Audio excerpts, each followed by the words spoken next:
Chapter 2, Echoes Beneath the Surface. Maya didn't sleep. She tried everything she could think of, music, scrolling on her phone, staring at the ceiling, even counting the cracks in the plaster like she used to when she was younger. None of it worked. Every time she got close to drifting off, the dream came back. Not the light, not the sky. A sky that didn't belong to this world. She sat up fast, breathing hard, and blinked at the red numbers on her alarm clock. 3:17 a.m. Her room was exactly the way she left it. Desk, clothes on the chair, half-finished glass of water on the nightstand, ordinary in every possible way. That somehow made it worse. Maya swung her legs over the side of the bed and rubbed her face. "Get it together," she muttered. But the dream was still there, sharp and strange. Pale light stretched across a horizon that didn't look like Earth.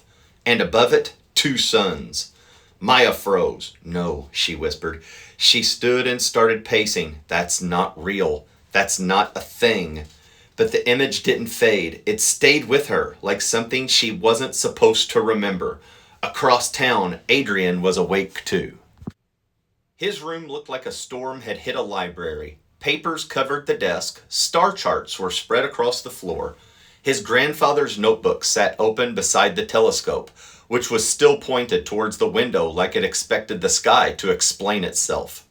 Adrian dragged a hand through his hair and flipped another page. "Come on," he muttered. "There has to be something." The notebook was filled with dates, sketches, symbols, and careful drawings of constellations. Some of it matched what Adrian knew, some of it didn't. That part kept pulling at him. The patterns were close, too close, like someone had copied the sky from a different angle.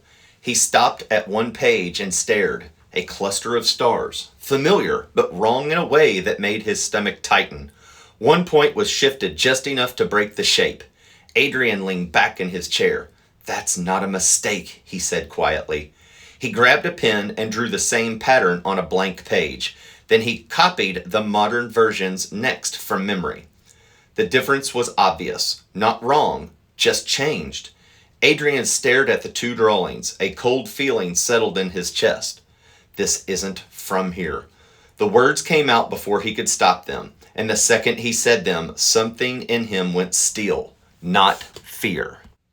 Something sharper. Recognition. By morning, the world had moved on. Cars were already packed into the roads. People rushed into buildings with coffee in their hands and slept still on their faces. Phones buzzed. Teachers called out names. Somebody laughed too loudly near the front of the school. No one seemed to notice anything strange, or maybe they did. Maybe they just didn't want to. Maya found Adrian behind the school, sitting on the low concrete wall near the old practice field. He had his notebook open and looked like he had barely slept. "Please tell me you didn't stay up all night staring at the sky," she said, dropping her bag beside him. "I didn't." Maya raised an eyebrow. "Wow, an honest answer. Shocking." "I was staring at this instead." He turned the notebook towards her. Maya stepped closer and looked down. "Okay, more space stuff. Brilliant. Look closer." She sighed and bent over to the page. "It's stars, Adrian." "Compare them." "To what?" He flipped to the next page. Maya frowned. At first the two drawings looked nearly the same. Then she leaned in a little bit more. "Wait," she said. "That one's off." "Yeah? How?" She pointed. "The star isn't in the same place." "Exactly. So you drew it wrong." Adrian shook his head. "No, that's how it was in the notebook." Maya looked between the pages, then back at him. "Okay, then your grandfather drew it wrong." "He didn't." "You don't know that." "I do." That was something. He was guessing. He believed what he was saying. Maya crossed her arms. "So what are you saying?" Adrian hesitated. He looked down at the notebook, then back up at her. I think it's not wrong." Maya blinked. "Not wrong?" "It's just something from somewhere else." She let out a short laugh. "Somewhere else? Like another city? Another country?" Adrian didn't answer. Her smile faded. "Adrian, a different place," he said quietly. "Not Earth." Maya stared at him for a few seconds, then shook her head. No, absolutely not. We are not doing this right now. I'm serious. You're always serious, she shot back. That's the problem. Adrian stood up, frustration flashing across his face. You saw it too. Saw what? A light in the sky. That doesn't mean and you felt it. That shut her up. Maya's jaw tightened. Felt what? Adrian lowered his voice. Don't do that. Don't act like you're not feeling something.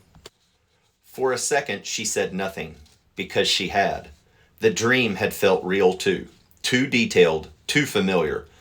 I don't know what you're talking about, she said, but it came out weaker than she wanted. Adrian watched her closely, like he could see right through her. Fine, he said, then explain this. He tapped the notebook.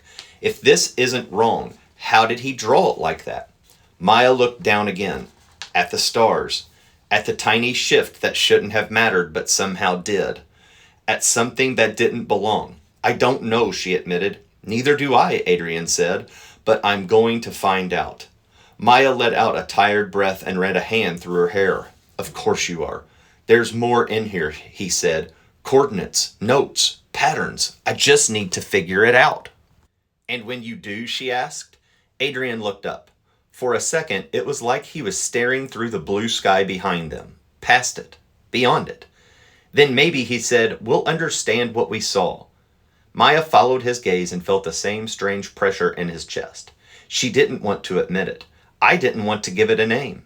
But it was already there, that quiet pull, like something was calling to them, not from above, from somewhere farther away, and somehow from inside them too.